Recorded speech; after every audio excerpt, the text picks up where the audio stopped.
말씀에 의지해서 오직 나와 내 집은 여호와를 섬기겠노라라는 제목으로 말씀을 나누고자 합니다. 오늘 본문의 말씀은 이제 여호수아 24장 14절부터 18절까지 말씀이긴 하지만 23장과 24장을 전체적으로 같이 폭넓게 보도록 하겠습니다. 23장부터는 여호수아의 유언적 설교입니다. 유언이라는 것은 지금 여호수아가 죽음을 앞두고 마지막으로 선포하는 이 메시지가 된다는 것입니다. 제 말씀을 준비하면서 내가 만약에 죽음을 앞두고 있다면 내 자녀들에게 어떤 말을 할까라는 생각을 한번 해봤어요. 그래서 어제 가은이 찬이한테 야, 아빠가 빌려준 돈이 있단다. 꼭 받아야 된다. 그걸 받아야 너희들이 잘 먹고 잘 수 있다. 이런 얘기를 할까요? 아니면 뭐 숨겨놓은 무엇인가 있으니 꼭 찾아가라. 이런 이야기를 할까요? 물론 세상적인 관점에서는 우리 자녀들이 잘 먹고 잘 살려면 돈이 필요하니 뭐 그런 얘기도 해주겠지만 우리는 그리스도인의 믿음의 사람들입니다. 그러다 보면 아무래도 그런 세상적인 것보다는 우리 자녀들에게 정말 소중한 것, 우리 자녀들이 이 세상을 살아갈 때 어떻게 살아갈 수 있을지 핵심이 되는 부분들을 이야기해 줄 것 같아요. 왜냐하면 마지막이잖아요. 더 이상 자녀들을 볼 수 없고 무슨 이야기를 해줄 수 없다면 내가 가장 소중하게 여기는 것들을 이야기해 줄 것 같아요. 그래서 내가 우리 아이들한테 무엇을 이야기해 줄까라고 했을 때 뭐 이것저것 많이 이야기하기보다는 굉장히 심플할 것 같아요. 얘들아, 하나님 잘 믿어라. 이 한마디면 끝날 것 같아요. 더 이상 말이 필요 없죠. 아빠 엄마가 믿음으로 잘 살았던 것처럼 너희들도 믿음으로 잘 살거라. 하나님을 절대 떠나지 말고 오직 하나님만을 섬겨야 된다. 그리고 천국에서 보자. 뭐 이거면 끝날 것 같아요. 더 이상 뭐 할 말은 없을 것 같아요. 장례식장을 많이 다녀보지만은 믿음을 잘 지켰던 분의 장례식장은 굉장히 밝아요. 웃음이 있고 마지막 인사가 아니기 때문에 다시 만날 수 있는 소망이 있죠. 하지만 예수님을 알지 못하고 돌아가신 분들의 장례식 가면 참 마음이 무거워요. 설교하기도 참 어려워요. 뭐 천국에 갔다는 말 할 수도 없잖아요. 그렇다고 뭐 지옥 갔다 말하면 더 안 되잖아요. 이것도 어렵고 저것도 어려운 참 있다는 것입니다. 여호수아는 마지막 죽음을 앞두고 이스라엘 백성들에게 유언적인 말씀을 하게 되죠. 그렇다면 가장 중요한 말을 하겠죠. 엑기스 같은 인생을 뒤돌아보면서 가장 이스라엘 백성들이 하고 싶었던 말씀, 그리고 그들이 꼭 알아야 될 말씀을 하겠죠. 그래서 23장, 24장은 유언적 말씀하는 대상이 달라요. 여호수아 23장은 이스라엘 백성들이 그 지도자들을 부릅니다. 그리고 지도자들에게 이야기를 하게 되고 24장은 온 이스라엘 백성을 세겜에 모으고 이스라엘 백성들에게 유언적 말씀을 한다는 것입니다. 근데 이 23장과 24장의 유언의 말씀을 할 때 대상은 다른데 유언의 말씀을 할 때 공통적인 것이 있어요. 그것이 무엇이냐면 여호수아는 이스라엘의 역사를 이야기한다는 것입니다. 역사를 이야기하는데 어떤 역사냐? 하나님 중심의 역사를 이야기해요. 하나님께서 이스라엘 백성을 어떻게 인도하셨는지, 그들의 주인과 주관자가 되어 주셔서 이스라엘을 어떻게 인도하셨는지 하나님 중심의 역사를 이야기하고 있다는 것입니다. 여호수아 23장 1절은 이렇게 시작합니다. 여호와께서 주위의 모든 원수들로부터 이스라엘을 쉬게 하신 지 오랜 후에 여호수아가 나이 많아 늙은지라. 지금 가나안 땅은 어느 정도 정복을 했습니다. 그리고 하나님께 주신 평안이 이스라엘 백성들한테 있었어요. 평안한 중에 여호수아는 나이가 많아 늙었습니다. 그 말은 뭐죠? 이제 하나님이 부르신 때가 되었다는 거예요. 이제 영원히 하나님 품에 안길 때가 되었을 때 여호수아가 이스라엘 지도자들을 부르고 이스라엘 백성들을 부르며 그들에게 이제 말씀을, 마지막 유언을 이야기하는데 여호수아에게는 걱정이 한 가지 있습니다. 마지막 하나님 품에 안기 전에 걱정이 하나 있었는데 그 걱정은 무엇이냐? 지금 이스라엘 백성들의 모습을 보면은 대부분 광야 2세대들 그리고 가나안 2세대들이었어요. 그 말은 뭐죠? 광야에서 태어난 백성들, 자녀들, 그리고 가나안 땅에 태어난 자녀들이 많이 있었다는 것입니다.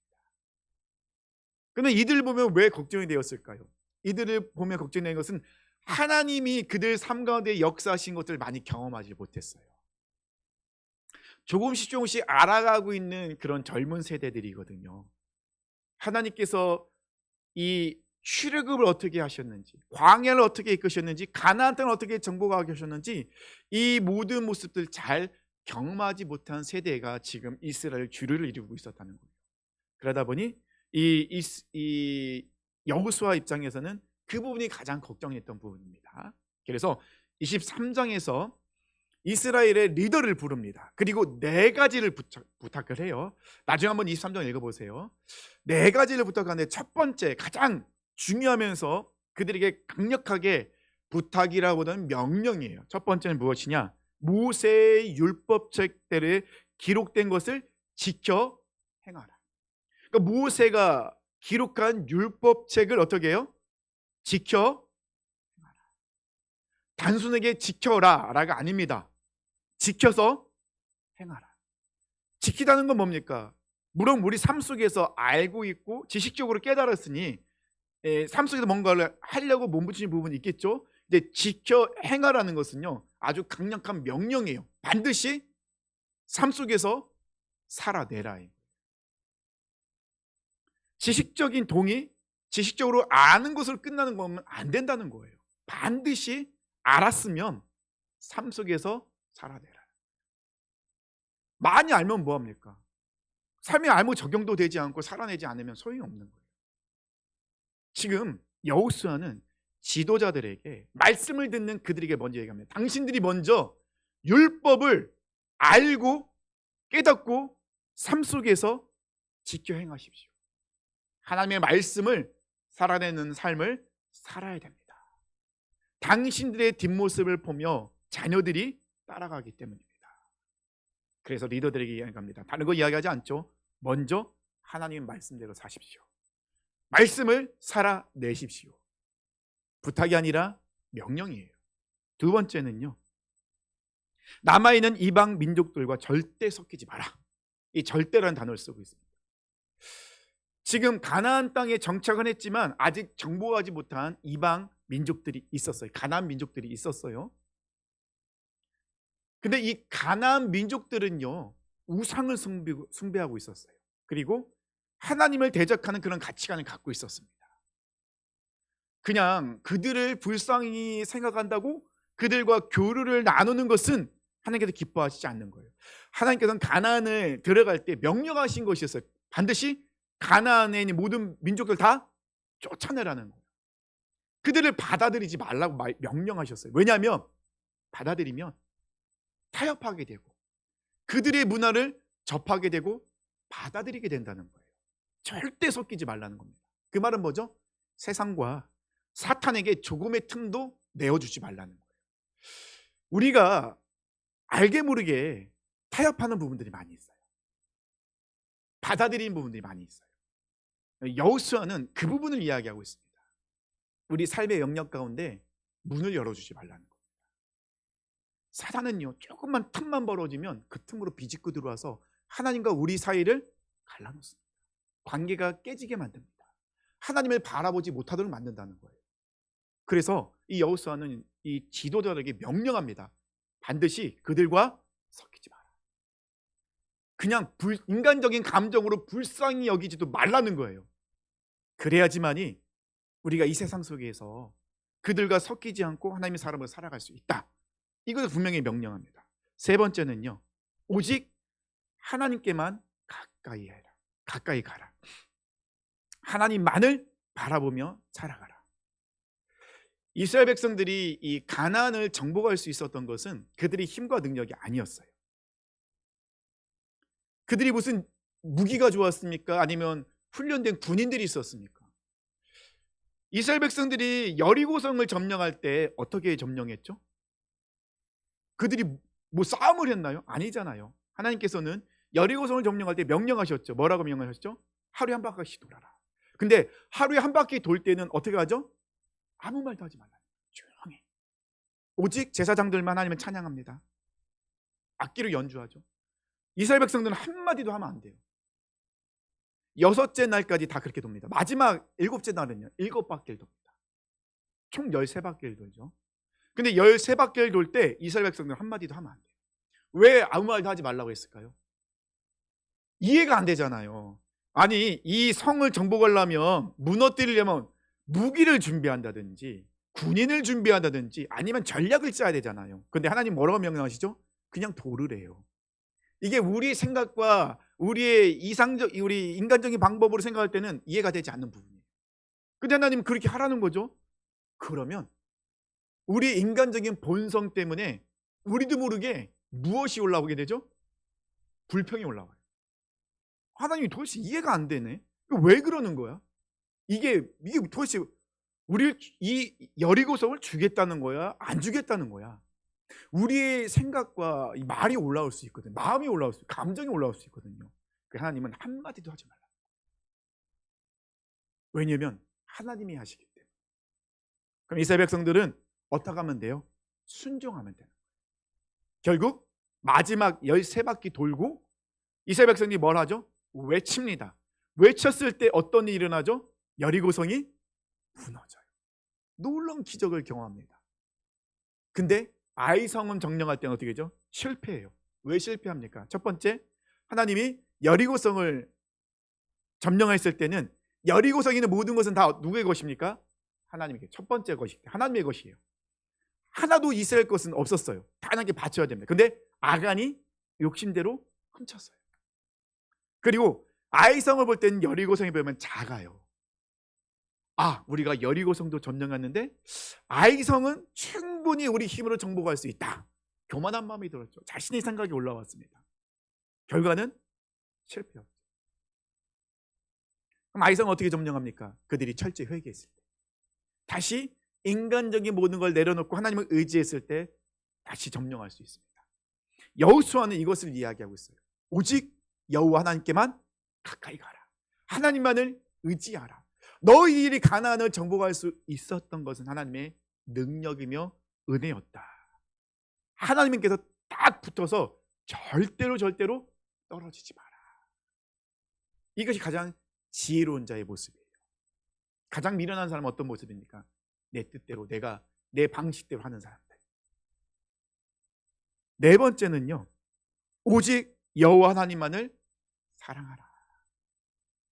다른 거 붙잡지 말고, 의지하지 말고 내가 온 집중을 다해서 하나님만을 사랑해라. 이것이 여호수아가 그 지도자들에게 4가지 명령이었어요. 근데 이 4가지는 반드시 당신들이 먼저 지켜내십시오. 당신들이 먼저 그런 삶을 살아야 됩니다. 이것을 우리에게 지금 적용한다면 지금 말씀을 듣는 성도님들이 그런 삶을 사셔야 된다는 거예요. 그런 믿음의 뒷모습을 보여주셔야 돼요. 어디에서요? 세상에서요. 그리고 가정에서요. 그리고 우리가 속해 있는 공동체 가운데서요. 여호수아는 리더들에게 이렇게 다짐을 받은 후에 24장으로 넘어가서는 세감 땅으로 온 이스라엘 백성을 다 모읍니다. 그리고 이제 설교를 하게 되죠. 근데 성경을 읽다 보면요, 비슷한 부분들이 있어요. 어떤 부분이 비슷하냐면요, 이스라엘 백성들을 영적 대각성이 운동이 일어날 때, 그러니까는 말씀 갱신 운동이 일어날 때 항상 공통적으로 일어나는 일들이 있어요. 어떤 걸 하냐면요, 반드시 꼭이라니까 그렇긴 한데 이스라엘의 역사를 쭉 이야기를 해요. 모세가 이스라엘 백성들에게 신명기에서 다시 언약 갱신을 할 때, 말씀을 다시 갱신할 때 이스라엘의 역사를 쭉 이야기합니다. 하나님께서 이스라엘을 어떻게 인도하셨는지. 오늘 여호수아의 고별 설교에서도 여호수아는 어떻게 합니까? 이스라엘의 쭉 역사를 이야기해요. 이스라엘 백성들에게. 그리고 느헤미야와 에스라가 다시 세워진 믿음의 공동체에게 말씀 갱신 운동을 할 때 이스라엘의 역사를 이야기합니다. 심지어는요, 신약에 넘어가서 스데반 집사가 순교하기 전에 이스라엘의 역사를 이야기해요. 하나님이 우리를 어떻게 불러주셨는지 아느냐, 그리고 우리의 삶을 어떻게 인도해 주셨는지 아느냐 쭉 이야기합니다. 몰랐을까요? 알고 있죠. 알고 있음에도 불구하고 스데반 집사는 이야기합니다. 그리고 마무리를 짓죠. 어떻게 마무리를 짓죠?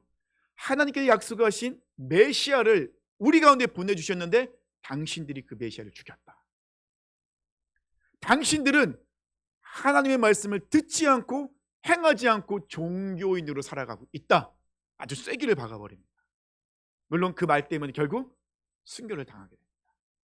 하나님의 그 말씀 갱신 운동이 일어날 때는 항상 이 하나님의 이스라엘 백성 가운데 역사하신 그 역사가 먼저 선포가 되어야 돼요. 근데 그 역사는 어떤 역사라고요? 하나님 중심의 역사라요. 인간 중심이 아니에요. 하나님 중심의 역사라는 것입니다. 결단의 촉구 앞에 이 역사를 이야기한다는 것은 여호수아가 죽기 전에 그 순간 보면 힘든 상황 속에서 마지막 힘을 짜내서 이스라엘 백성들이 강력하게 선포하는 거 뭐죠? 하나님이 우리 삶의 주인이시고 주관자시다. 우리의 역사를 뒤돌아볼 때 하나님 빼고는 이야기할 것이 아무것도 없다는 거예요. 이것을 지금 여호수아는 이스라엘 백성들에게 말씀하고 있습니다. 그러면 여호수아는 이스라엘 백성들에게 무엇을 물려주고 있습니까? 믿음의 유산을 물려주고 있는 거예요. 왜냐하면 그들의 인생에 가장 중요한 거기 때문에, 그들의 인생이 걸린 문제이기 때문에 여호수아는 온 힘을 짜내서 이스라엘 백성들에게 하나님의 일하심과 역사하심과 주관자 되심과 주인 되심을 지금 선포하고 있다는 것입니다. 근데 믿음의 유산을 물려받는 것도 어렵고, 그리고 그것을 살아가는 것도 솔직히 쉽진 않아요. 굉장히 어렵긴 한다는 것입니다. 그래서 이 말씀을 가만히 읽다 보면요, 이 여호수아가 이스라엘 백성들에게 선포하는 그 시기와 우리가 살아가는 이 시대가 많이 비슷한 것 같아요. 왜냐하면요, 가나안 땅에 정착했을 때 그곳에 태어난 그 이스라엘 백성의 그 자녀들은, 다음 세대들은요, 가나안의 문화를 받아들이고 있었어요. 가나안의 문화가 잘못된다는 것을 알고 있음에도 불구하고 받아들이고 있었어요. 지금 우리 자녀들이 살아가는 이 시대 얼마나 좋은 시대입니까? 돈만 있으면 안 되는 게 뭐가 있습니까?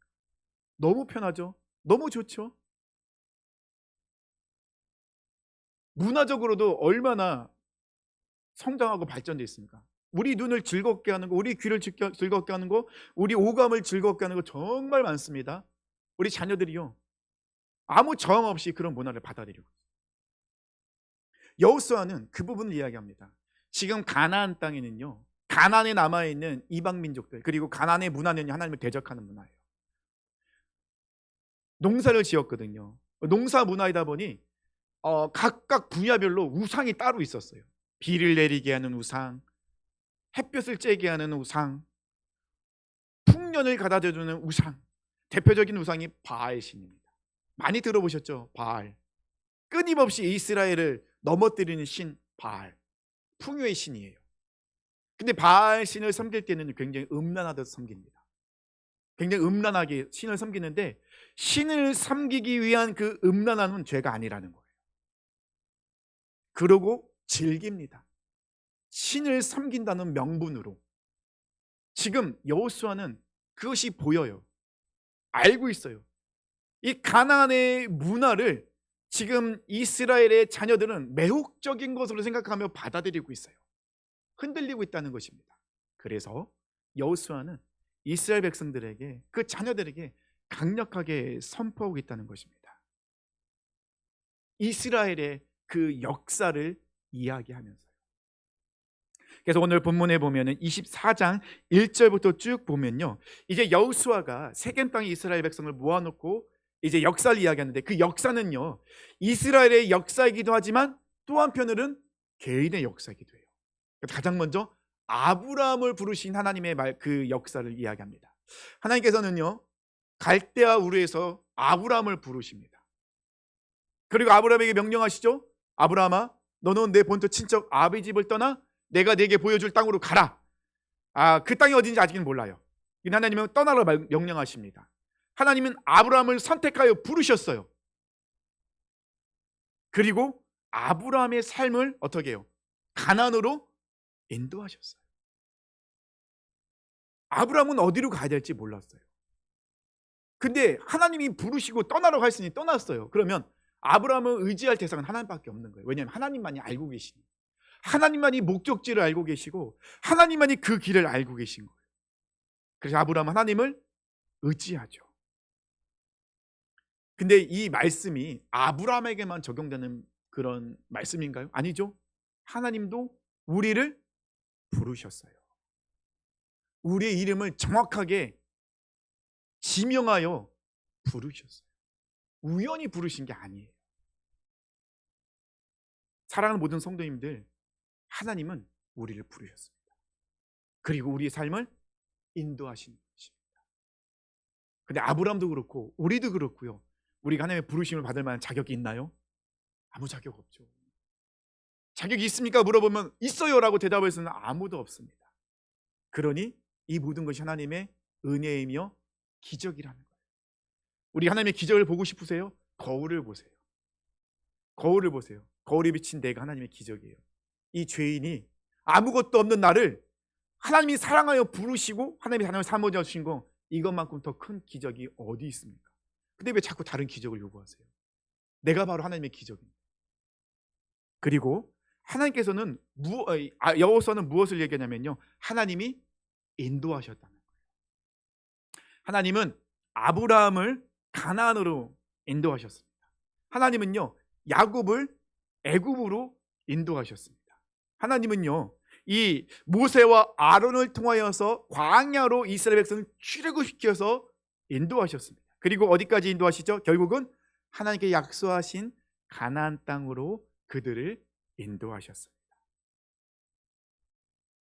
하나님께서 우리를 인도하고 계시다는 것은 우리를 향한 분명한 계획이 있다는 거예요. 뜻이 있다는 것입니다. 하나님의 섭리 안에서 이 모든 것을 이끌고 계시다는 거예요. 근데 우리는 맨날 하나님 뜻은 어디 있습니까? 하나님 정말 나를 인도하신 분 맞습니까? 라고 물어볼 때가 참 많다는 것입니다. 그래서 여호수아는 이 역사, 그리고 아브라함의 그런 개인적인 삶의 역사를 이야기하고 있는 거예요. 하나님께서 아브라함을 어떻게 인도하셨는지 당신들도 알고 있지 않습니까? 근데 그 하나님은 우리 삶도 인도하고 있어요. 믿음의 눈을 보면 인도하신 하나님이 보입니다. 지금 여호수아는 이것을 말씀하고 있어요. 그리고 또 한 가지 여호수아는 7장 7절부터 13절까지 무엇을 얘기하냐면 승리를 주신 하나님을 이야기하고 있습니다. 출애굽하고 광야로 이스라엘 백성들이 나왔습니다. 광야는요 모든 것이 다 부족해요. 먹을 거 없어요. 마실 거 없어요. 피할 곳이 없습니다. 주변이 항상 위험이 도사리는 곳이 광야입니다. 근데 이 광야 40년 동안 이스라엘 백성들은 굶어 죽은 사람 없어요. 목말라 죽은 사람 없어요. 추위에 떨어 죽은 사람 없어요. 하나님께서는 이스라엘 백성들을요 배고프면 만나를 먹여주십니다. 목마르면 반석에서 물을 주십니다. 고기가 먹고 싶다면요 메추라기를 보내주시죠. 한 20명 되나요? 이스라엘 백성이? 아니죠. 한 몇천 명 되나요? 아니에요. 200만 명이 넘는 그 큰 사람들이요 하나님이 다 먹이시고 인도하시고 보호하셨어요. 이스라엘 백성들은요 광야에서 옷이 헤어지지 않았고 발이 부르트지 않았어요.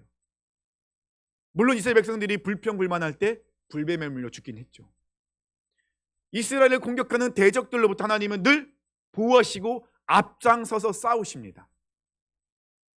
심지어는요 이 모압 왕이 이 발락이 발람이라는 무당을 데리고 와서 이스라엘을 저주하게 하거든요. 근데 하나님 뭐라고 말씀하십니까? 이 백성은 나의 백성이다. 그래서 그들을 저주하지 말고 축복해라. 그렇게까지 명령하신 분이 우리 하나님이세요. 이스라엘 백성들은 그 가나안으로 들어갈 때 그들의 힘과 능력이 아닌 하나님의 능력과 기적으로 그 가나안 땅으로 들어가고 그들은 지금 이렇게 살고 있다는 것입니다. 그래서 여호수아는요 그 모든 역사를 쭉 이야기하면서 한 가지를 이야기하죠. 그 역사 속에서 하나님의 은혜와 기적을 빼면 이야기할 것이 없다. 근데 그 하나님이 그 이스라엘만 그렇게 인도하셨느냐? 아브라함만 그렇게 인도하셨느냐? 요셉만, 야곱만, 믿음의 사람들만 그렇게 인도하느냐? 아니다. 지금도 하나님은 우리 삶을 인도하고 계시다. 그리고 인도하신다. 이 부분을 분명히 여호수아는 말씀하고 있죠. 그리고 아주 강력하게 14절, 15절 말씀하죠. 함께 보도록 하겠습니다. 14절, 15절입니다. 그러므로 이제는 여호와를 경외하며 온전함과 진실함으로 그를 섬기라. 너희의 조상들이 강 저쪽에서 애굽에서 섬기던 신들을 치워버리고 여호와만 섬기라. 만일 여호와를 섬기는 것이 너희에게 좋지 않게 보이거든 너희 조상들이 강 저쪽에서 섬기던 신들이든지 또는 너희가 거주하는 땅에 있는 아모리 족속의 신들이든지 너희가 섬길 자를 오늘 택하라. 오직 나와 내 집은 여호와를 섬기겠노라. 지금 여호수아는 이스라엘 백성들의 마지막으로 결단을 촉구하고 있습니다. 자, 당신들은 선택하십시오. 한 발은 세상에, 한 발은 하나님께 두고 있는 왔다 갔다 하는 우왕좌왕하는 그런 모습에서 돌이키십시오. 만약에 당신들이 생각할 때 세상이 좋아 보이고 세상이 커 보이고 세상이 당신들에게 행복을 주는 것처럼 보이면 떠나십시오. 세상으로 가세요. 안 말립니다. 세상으로 가세요. 당신들 다 떠난다 할지라도 나와 내 집은 절대로 하나님을 떠나지 않겠습니다. 왜냐하면 하나님 안에 머무는 것이 가장 안전하며 그것이 곧 내 삶의 모든 것 되기, 그것이 곧 행복이고 기쁨이고 즐거움이기에 나와 내 집은 절대로 떠나지 않겠습니다. 당신도 알고 있지 않습니까? 이 세상의 모든 신들은 다 사람들이 자기를 위해 만드는 가짜입니다. 그 가짜들이 당신들의 삶에 인도한 거 아니잖아요. 당신들의 복을 준 거 아니잖아요. 당신들의 필요한 거 공급해 준 거 아니잖아요. 당신들의 삶에 당신들의 복을 주고 삶의 복을 주고 삶의 믿음 모든 필요한 것들을 공급해 주시고 인도해 주신 분은 하나님이셨음을 우리의 역사를 볼 때 발견할 수 있잖아요. 자, 선택하십시오. 죽어있는 아무것도 아닌 우상을 섬기던 지금도 살아서 역사하시며 우리의 삶을 죽어나오고 계신 그 전능하신 하나님을 선택하는 당신들의 몫입니다. 당신들의 선택에 상관없이 나와 내 집은 오직 여호와 하나님만을 섬기겠습니다. 아주 분명하게 결단을 촉구하고 있죠. 그런데 여호수아가 이렇게 결단을 촉구했을 때 이스라엘 백성들이 처음에는 여호와를 섬기겠습니다 고백해요. 그런데 19절에 보면요, 여호수아가 이스라엘 백성들에게 당신들은 하나님을 섬기지 못할 것입니다 그렇게 얘기해요. 왜 그렇게 하냐면요, 우리가 하나님을 선택하고 예수님을 나의 구원자로 영접하여 하나님의 자녀가 되었어요. 근데 바뀌는 게 없어요. 세상은 여전히 우리를 공격할 것이고 우리에게 고통을 줄 것이고 우리를 핍박할 것입니다. 우리가 하나님을 섬기고 눈을 떴는데 섬기면 얼마나 좋겠습니까? 근데 눈을 뜨면 세상이에요. 눈을 뜨면 나를 괴롭히는 사람들이 눈앞에 보여요. 여전히 문제는 해결되지 않아 있어요. 근데 여호수아는 이야기합니다. 그런 것에 상관없이 하나님은 우리의 삶의 주관자 되십니다. 지금은 그것이 더 크게 보일지 모르지만 우리가 하나님을 섬기고 믿음으로 구사하며 나가면 결국은 하나님께서 그것을 기가 막힌 방법으로 바꾸실 것을 당신들은 경험할 수 있을 것입니다 라며 믿음의 결단을 촉구하고 있다는 것입니다. 사실 이게 우리 자녀들에게 이 부분은 참 어려운 부분이긴 해요. 왜냐하면 부모님들이 자녀들에게 이야기했을 때 자녀들이 좀 다 그런 건 아닌데 그렇게 이야기하는 자녀들이 있죠. 차라리 내가 기독교 집안에 안 태어났으면 이 갈등을 안 했을 텐데, 태어났는데 부모님이 다 예수님 믿고 있네. 태어났더니 아버지가 목사네. 와, 방법이 없네. 방법이 없어. 도망가고 싶으면 도망갈 데가 없는 거예요. 거부하고 싶은데 거절을 못하는 거예요. 얼마나 자녀가 굉장히 힘들고 어렵겠습니까? 그런데 맨날 예배드리는 하나님만이 최고이다, 하나님 떠나 절대 살 수 없다, 이런 얘기를 하니 맞는 것 같긴 한데 내 삶 속에는 그런 것들이 일어나지 않고 있으니 얼마나 갈등이 되고 고민이 되겠습니까? 우리가 믿음의 유산을 물려준다고 해서 우리 자녀들의 삶이 짠하고 모든 것이 한 번에 바뀌는 게 아니에요. 여전히 어려운 세상 속에 살아가야만 해요. 힘들고 어렵죠. 왜냐하면 세상의 기준과 우리의 기준은 다릅니다. 세상은 여전히 사단의 영향력 아래 있어요. 왜냐하면 하나님이 허락해 주셨기 때문에 당분간. 그 세상은 계속해서 하나님을 대적하고 있고 교회를 대적하고 있고 그리스도인을 대적합니다. 그러니 믿음을 가지고 살아가는 것이 어렵죠. 쉽지 않아요. 하지만 여호수아는 분명히 여깁니다. 절대로 이 생명의 길을 포기하면 안 된다. 요한복음 6장에 보면요, 많은 무리가 예수님이 전하는 말씀을 듣고 아유, 그 길이라면 못 가겠습니다 하고 다 떠나버려요. 제자들만 남아 있습니다. 그 예수님이 제자들에게 물어봅니다. 너희도 가려느냐? 이때 베드로가 요한복음 6장 68절 이렇게 고백합니다. 주여, 영생의 말씀이 주께 있사오니 우리가 누구에게로 가오리까? 우리의 진리고 생명이신 예수님이 여기 있는데, 예수님으로부터 선포된 하나님 말씀이 여기 있는데 제가 어떻게 예수님을 떠나 다른 곳으로 갈 수 있겠습니까? 라고 이런 베드로가 고백을 했다는 것입니다. 우리에게 필요한 고백입니다. 그리고 여호수아가 지금 믿음의 촉구를 하고 있는 결단의 고백이기도 합니다. 우리 사랑 성도님들, 명절이라서 또 가족들이 모여 있습니다. 어떤 가족은 굉장히 믿음의 가정이기 때문에 예배도 드리고 또 웃음소리도 나는 가족이 있는가 하면, 명절만 되면 스트레스 받는 분도 계시죠. 재산 문제 때문에. 또 가족이 모이기만 하면 맨날 싸우고, 모일 때는 괜찮게 모인 것 같은데 헤어질 때는 다들 막 마음이 상하고 떠나기도 하고, 이런 시간들을 보내고 있습니다. 근데 하나님은 우리를 통하여서 그 모든 것을 바꾸길 원합니다.